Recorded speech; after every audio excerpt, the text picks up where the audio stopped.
बोलो भागवत भगवान की जय। तृतीय स्कंद 9वां अध्याय। ब्रह्मा जी द्वारा भगवान की स्तुति। ब्रह्मा जी ने कहा, प्रभु आज बहुत समय के बाद मैं आपको जान सका हूँ। अहो कैसे दुर्भाग्य की बात है कि देहधारी जीव आपके स्वरूप को ही नहीं जान पाते।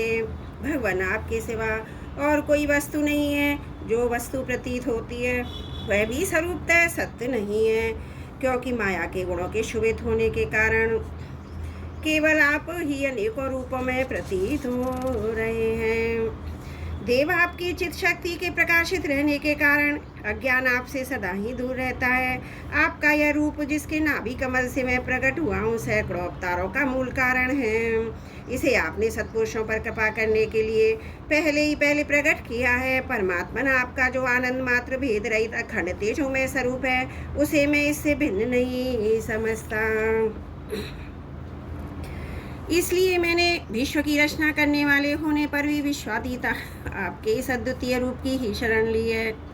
यही संपूर्ण भूत और इंद्रियों का भी अधिष्ठान है।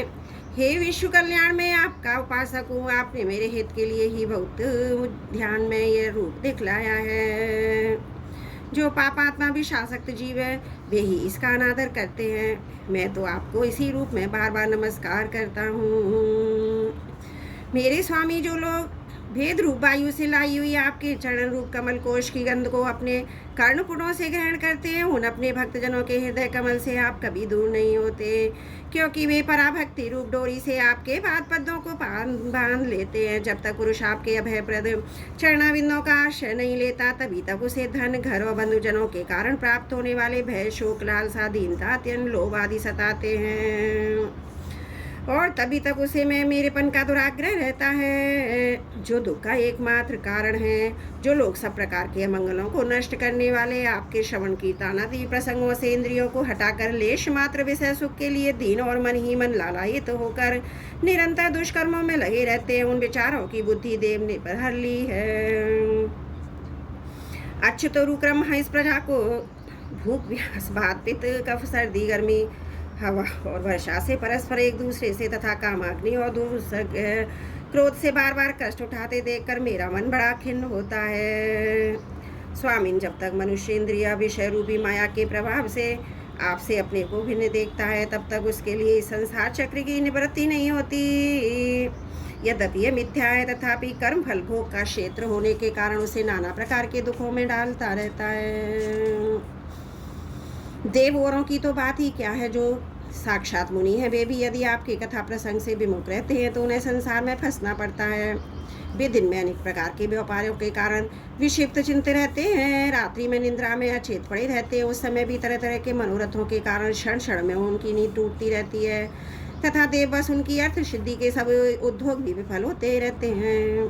नाथ, आपका मार्ग केवल गुण श्रवण से ही जाना जाता है। आप निश्चयी मनुष्यों के भक्ति योग के द्वारा परिशुद्ध हुए हृदय कमल में निवास करते हैं। पूरे श्लोक। प्रभु, आपके भक्तजन जिस जिस भावना से आपका चिंतन करते हैं उन साधु पुरुषों पर अनुग्रह करने के लिए आप वही रूप धारण कर लेते हैं। भगवान, आप एक हैं तथा संपूर्ण प्राणियों के अंतकरणों में स्थित उनके परम हितकारी अंतरात्मा हैं। इसलिए यदि देवता लोग भी हृदय में तरह तरह की कामनाएं रखकर भांति भांति की विपुल सामग्रियों से आपका पूजन करते हैं तो उससे आप उतने प्रसन्न नहीं होते जितने आप प्राणियों पर दया करने से होते हैं। किंतु वह सर्वभूत दया सत्पुरुषों का अत्यंत दुर्लभ है। जो कर्म आपको अर्पण कर दिया जाता है उसका कभी नाश नहीं होता, वह अक्षय हो जाता है। अतः नाना प्रकार के कर्म, यज्ञ, दान, कठिन तपस्या, व्रत आदि के द्वारा आपकी प्रसन्नता प्राप्त करना ही मनुष्य का सबसे बड़ा कर्म फल है, क्योंकि आपकी प्रसन्नता होने पर ऐसा कौन फल है जो सुलभ नहीं हो जाता। आप सर्वदा अपने स्वरूप के प्रकाश से ही प्राणियों के भेद भ्रम रूप अंधकार का नाश करने रहते हैं तथा ज्ञान के अधिष्ठान साक्षात परम पुरुष है। मैं आपको नमस्कार करता हूँ। संसार की उत्पत्ति, स्थिति और संहार के निमित्त जो माया की लीला होती है वह आपका ही खेल है। अतः आप परमेश्वर को बार बार नमस्कार करता हूँ। जो लोग प्राण त्याग करते समय आपके अवतार गुणों कर्मों को सूचित करने वाले देवकी नंदन, जनार्दन, कंस, निकंदन आदि नामों का विवश होकर भी उच्चारण करते हैं, वे अनेकों जन्मों के पापों से तत्काल छूटकर मायादि आवरण से रहित ब्रह्म पद को प्राप्त करते हैं। आप नित्य जन्मा है, मैं आपकी शरण लेता हूँ। भगवान इस विश्व वृक्ष के रूप आप ही विराजमान हैं। आप ही अपनी मूल प्रकृति को स्वीकार करके जगत की उत्पत्ति स्थिति प्रलय के लिए मेरे अपने महादेव जी के रूप में 3 प्रधान शाखाओं में विभक्त हुए और फिर प्रजापति एवं मनु आदि शाखा प्रशाखाओं के रूप में फैलकर बहुत विस्तृत हो गए हैं। मैं आपको नमस्कार करता हूँ भगवान। आपने अपनी आराधना को ही लोगों के लिए कल्याणकारी स्वधर्म बताया, किंतु वे इस ओर से उदासीन होकर सर्वदा विपरीत निषिद्ध कर्मों में लगे रहते हैं। ऐसी प्रमाद की अवस्था में पड़े हुए इन जीवों को जीवन आशा को जो सदा सावधान रहकर बड़ी शीघ्रता से काटता रहता हुआ बलवान काल भी आपका ही रूप है। मैं उसे नमस्कार करता हूँ। यद्यपि सत्यलोक का अधिष्ठाता हूँ, जो 2 पर्यार्ध पर्यंत रहने वाला समस्त लोगों का बंधनी हूँ, तो भी आपके इस काल रूप से डरता रहता हूँ। उससे बचने और आपको प्राप्त करने के लिए मैंने बहुत समय तक तपस्या की है। आप ही यदि यज्ञ रूप से मेरी इस तपस्या के साक्षी हैं। मैं आपको नमस्कार करता हूँ। आप पूर्ण काम है, आपको किसी विषय सुख की इच्छा नहीं है, तो भी आपने अपनी बनाई हुई धर्म मर्यादा की रक्षा के लिए पशु पक्षी मनुष्य देवता आदि जीवन योनियों में अपनी ही इच्छा से शरीर धारण कर अनेकों लीलाएं की हैं। ऐसे आप पुरुषोत्तम भगवान को मेरा नमस्कार है। प्रभु आप अविद्या अस्मिता राग द्वेष अभिनिवेश 5 में से किसी के भी अधीन नहीं है। तथापि इस समय जो सारे संसार को अपने उदर में लीन कर भयंकर तरंगमालाओं से विशुद्ध प्रलयकालीन जल में अंतरंत विग्रह की कोमल शैया पर सहन कर रहे हैं, वह पूर्व कल्प की कर्म परंपरा से शमित हुए जीवों को विश्राम देने के लिए ही हैं। आपके नाभि कमल रूप भवन से मेरा जन्म हुआ है। यह संपूर्ण विश्व आपके उदर में समाया हुआ है। आपकी कृपा से ही मैं त्रिलोकी की रचना रूप उपकार में प्रवृत्त हुआ हूँ। इस समय योग निद्रा का अंत हो जाने के कारण आपके नेत्र कमल विकसित हो रहे हैं। आपको मेरा नमस्कार है। आप संपूर्ण जगत के एकमात्र स्वद और आत्मा हैं तथा शरणागतों पर कृपा करने वाले हैं। अतः अपने जिस ज्ञान और ऐश्वर्य से आप विश्व को आनंदित करते हैं, उसी से मेरी बुद्धि भी युक्त करें, जिससे मैं पूर्व कर्म के और सफल समय की जगत की रचना कर सकूं। आप भक्त वांछा कल्पतरु हैं। अपनी शक्ति लक्ष्मी जी के सहित अनेकों अवतार लेकर आप जो जो अद्भुत कर्म करेंगे, मेरा यह जगत की रचना करने का उद्यम भी उन्हीं में से एक है। अतः इसे रचते समय आप मेरे चित्त को प्रेरित करें, शक्ति प्रदान करें, जिससे मैं सृष्टि रचना विषय का अभिमान रूपमल से दूर रह सकूं। प्रभु इस प्रलयकालीन जल में शयन करते हुए आप अनंत शक्ति परम पुरुष के नाभि कमल से मेरा प्रादुर्भाव हुआ है, और मैं भी आपकी व्यांग शक्ति अति जगत के विचित्र रूप का विस्तार करते समय आपकी कृपा से मेरी वेद रूप वाणी का उच्चारण लुप्त न हो। आप अपार करुणा मैं पुराण पुरुष हैं। आप परम प्रेममयी मुस्कान के सहित अपने नेत्र कमल खोलिए। शेष शैया से उठकर विश्व के उद्भव के लिए अपनी सुमधुर वाणी से मेरा विषाद दूर कीजिए। श्री मैत्री जी कहते हैं, विदुर जी इस प्रकार तब विद्या और समाधि के द्वारा अपने उत्पत्ति स्थान श्री भगवान को देखकर तथा अपने मनोवाणी की शक्ति के अनुसार उनकी स्तुति कर ब्रह्मा जी थके से होकर मौन हो गए। श्री मधुसूदन भगवान ने देखा ब्रह्मा जी इस प्रलय जल राशि से बहुत घबराए हुए तथा लोक रचना के विषय में कोई निश्चित विचार न होने के कारण उनका चित्त बहुत खिन्न है। तब उनके अभिप्राय को जानकर वे अपनी गंभीर वाणी से उनका खेद शांत करते हुए कहने लगे। श्री भगवान ने कहा, वेद गर्भ तुम विषाद के वशीभूत हो, आलस्य ना करो, सृष्टि रचना के उद्यम में तत्पर हो जाओ। तुम मुझसे जो कुछ चाहते हो उसे तो मैं पहले ही कर चुका हूँ। तुम एक बार फिर तप करो, भागवत ज्ञान का अनुष्ठान करो, उनके द्वारा तुम सब लोगों को स्पष्टतया अपने अंतकरण में देखोगे। फिर भक्ति युक्त और समाहित चित होकर तुम संपूर्ण लोक और अपने में मुझको व्याप्त देखोगे तथा मुझ में संपूर्ण लोक और अपने आप को देखोगे। जिस समय जीव काश में व्याप्त अग्नि के समान समस्त भूतों में मुझसे ही स्थित रहता है, उसी समय वह अपने अज्ञान रूप मल से मुक्त हो जाता है। जो है अपने को भूत इंद्रिय गुण अंतकरण से रहित तथा स्वरतः मुझसे अभिन्न देखता है, तब मोक्ष पद प्राप्त कर लेता है। ब्रह्मा जी नाना प्रकार के कर्म संस्कारों के अनुसार अनेक प्रकार की जीव सृष्टि की रचना इच्छा होने पर भी तुम्हारा चित्त मोहित नहीं होता। यह मेरी अतिशय कृपा का ही फल है। तुम सबसे पहले मंत्र दृष्टा हो। प्रजा उत्पन्न करते समय भी तुम्हारा मन मुझ में ही लगा रहता है। इसी से पाप में रजोगुण जिसको तुम भान नहीं पाते, तुम मुझे भूत इंद्रिय गुण अंतकरण से रहित समझते हो।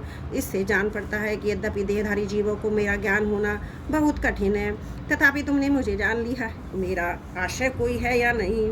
इस संदेश से तुम कमलनाल के द्वारा जल में उसका मूल खोज रहे थे, सो मैंने तुम्हें अपना यह स्वरूप अंतकरण में ही दिखलाया। प्यारे ब्रह्मा जी, तुमने जो मेरी कथाओं के व्यय से युक्त मेरी स्तुति की है और तपस्या में जो तुम्हारी निष्ठा है वह मेरी ही कृपा का फल है। लोक रचना की इच्छा से तुमने सगुण प्रतीत होने पर भी जो निर्गुण रूप से मेरा वर्णन करते हुए स्तुति की है उससे मैं बहुत प्रसन्न हूँ। तुम्हारा कल्याण हो, मैं समस्त कामनाओं मनोरथों को पूर्ण करने में समर्थ हूँ। जो पुरुष नित्य प्रति से शोध द्वारा स्तुति करके मेरा भजन करेगा उस पर मैं शीघ्र ही प्रसन्न हो जाऊंगा। तत्ववेताओं का मत है कि पूर्ण तप, ज्ञान, दान, योग, समाधि आदि साधनों से प्राप्त होने वाला जो परम कल्याण में फल है वह मेरी प्रसन्नता ही है। विधाता में आत्माओं का भी आत्मा, स्त्री पुत्र आदि प्रियों का भी प्रिय हूँ। देहादि भी मेरे लिए प्रिय है, अतः मुझसे ही मेरे प्रेम करना चाहिए। ब्रह्मा जी त्रिलोकी को तथा जो प्रजा इस समय मुझ में लीन है उसे तुम पूर्व कल के समान मुझसे उत्पन्न हुए अपने सर्ववेद में स्वरूप से स्वरूप ही स्वयं रचो। श्री मैत्री जी कहते हैं, प्रकृति और पुरुष के स्वामी कमलनाथ भगवान सृष्टिकर्ता ब्रह्मा जी को इस प्रकार जगत की अभिव्यक्ति करवा कर अपने उस नारायण रूप से अदृश्य हो गए। बोलो भागवत भगवान की जय। तृतीय स्कंद नवाध्याय समाप्त। त्रुटियों के लिए क्षमा चाहती हूँ। बोलो भागवत भगवान की जय। तृतीय स्कंद 10वां अध्याय 10 प्रकार की षष्ठी का वर्णन। विदुर जी ने कहा, मुनिवर, भगवान नारायण के अंतर ध्यान हो जाने पर संपूर्ण लोकों के पिता ब्रह्मा जी ने अपने देह और मन से कितने प्रकार की षष्ठी उत्पन्न की। भगवान, इनके सिवा मैंने आपसे जो जो बातें पूछी हैं उन सब का भी क्रमशः वर्णन कीजिए और मेरे संशय को दूर कीजिए, क्योंकि आप सभी भक्तों में श्रेष्ठ हैं। सूत जी कहते हैं, शौनक जी, विदुर जी के इस प्रकार पूछने पर मुनिवर मैत्री जी बड़े प्रसन्न हुए और अपने हृदय में स्थित उन प्रश्नों का इस प्रकार उत्तर देने लगे। श्री मैत्री जी ने कहा, अजन्मा भगवान श्री हरि जैसा कहा था ब्रह्मा जी ने भी उसी प्रकार चित्त को अपने आत्मा श्री नारायण में लगा लिया और 100 दिव्य वर्षों तक तप किया। ब्रह्मा जी ने देखा कि प्रलयकालीन प्रबल वायु के झकोरों से जिससे वे उत्पन्न हुए हैं तथा जिस पर वे बैठे हुए कमल तथा जल कांप रहे हैं, प्रबल तपस्या में हृदय में स्थित आत्मज्ञान से उनका विज्ञान बल बढ़ गया है। उन्होंने जल के साथ वायु को भी पी लिया है। फिर जिस पर स्वयं बैठे हुए थे उस आकाशव्यापी कमल को देखकर उन्होंने विचार किया कि पूर्व कल में लीन हुए लोगों को मैं इसी से रचूंगा। तब भगवान के द्वारा षष्ठीकार में नियुक्त ब्रह्मा जी ने उस कमल कोश में प्रवेश किया और उस एक के ही भू भुवः स्वः ये 3 भाग किए। यद्यपि वह कमल इतना बड़ा था कि जिसके 14 भुवन या इससे भी अधिक लोगों के रूप में विभाग किए जा सकते थे। जीवों के भोग स्थान के रूप में इन्हीं तीनों का शास्त्रों में वर्णन हुआ है। जो निष्काम कर्म करने वाले हैं उन्हें में तप जन और सत्यलोक रूप ब्रह्मलोक की प्राप्ति होती है। विदुर जी ने कहा, ब्रह्मन, आपने अद्भुत कर्मा विश्वरूप श्री हरि की जिस काल नामक शक्ति की बात कही थी प्रभु, उसका कृपया विस्तार पूर्वक वर्णन कीजिए। श्री मैत्री जी ने कहा, विषयों का रूपांतर बदलना ही काल का आकार है। स्वयं तो निर्विशेष है, अनादि है, अनंत है। उसी को निमित्त बनाकर भगवान खेल खेल में अपने आप को ही षष्ठी के रूप में प्रकट कर देते हैं। पहले ये सारा विश्व भगवान की माया से लीन होकर ब्रह्म रूप से स्थित था। उसी को अव्यक्त मूर्ति काल के द्वारा भगवान ने पुनः पृथक रूप से प्रकट किया है।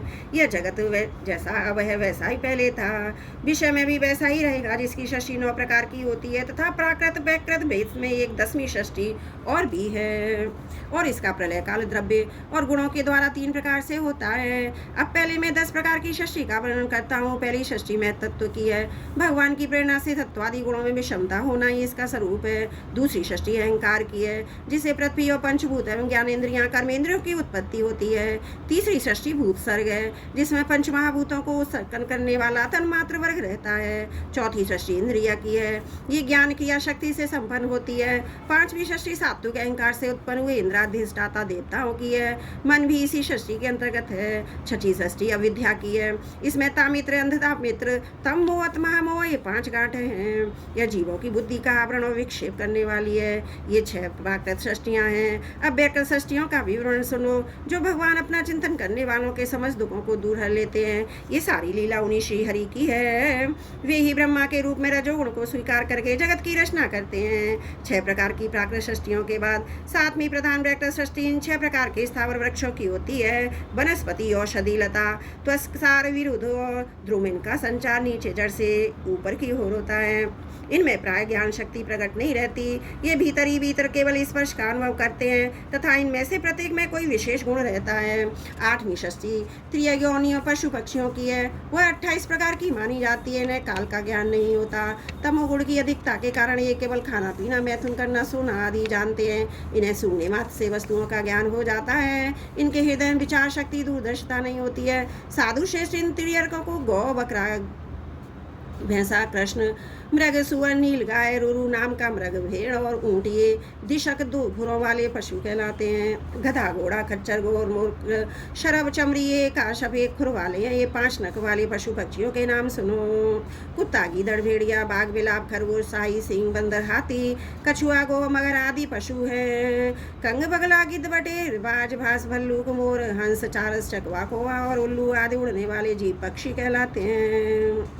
विदुर जी, 9वीं षष्टि मनुष्यों की है। ये एक ही प्रकार की है। इसके आहार का प्रभाव ऊपर मुंह नीचे की ओर होता है। मनुष्य रजोगुण प्रधान कर्म प्राणायाम दुख रूप विषयों में ही सुख मानने लगता है। स्थावर, पशु, पक्षी और मनुष्य तीनों प्रकार की षष्टियाँ तथा आगे कहा जाने वाला देव सर्ग व्याकृत षष्टि है तथा जो मैं तत्वदि रूप कार्य के देव सर्ग है उसकी गणना पहले प्राकृत षष्टि में की जा चुकी है। इनके अतिरिक्त सनत कुमार आदि ऋषियों का जो कुमार सर्ग है वह प्राकृत व्याकृत दोनों प्रकार का है।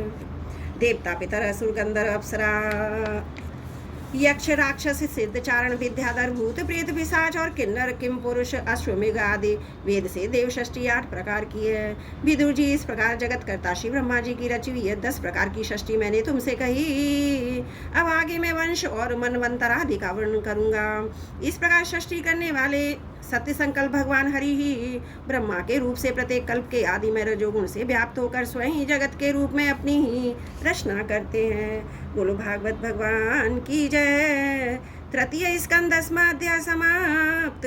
त्रुटियों के लिए क्षमा प्रार्थी हूँ।